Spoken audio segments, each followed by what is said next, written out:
والفجر وليال عشر والشفع والوتر والليل إذا يسر هل في ذلك قسم لذي حجر ألم تر كيف فعل ربك بعاد إرم ذات العماد التي لم يخلق مثلها في البلاد وثمود الذين جابوا الصخر بالواد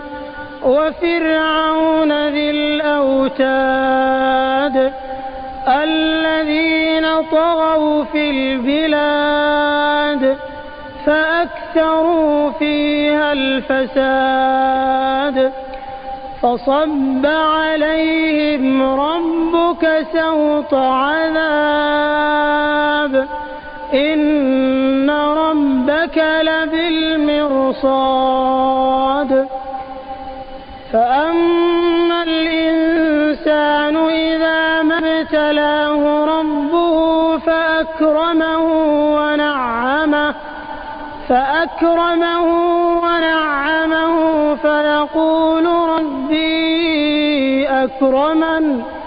وأما إذا ما ابتلاه فقدر عليه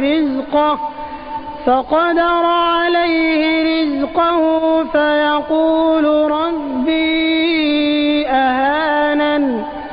كلا بل لا تكرمون اليتيم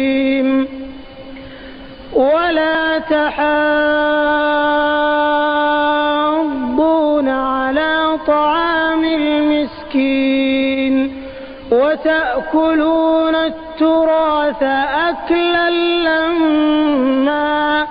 وتحبون المال حبا جما الله أكبر.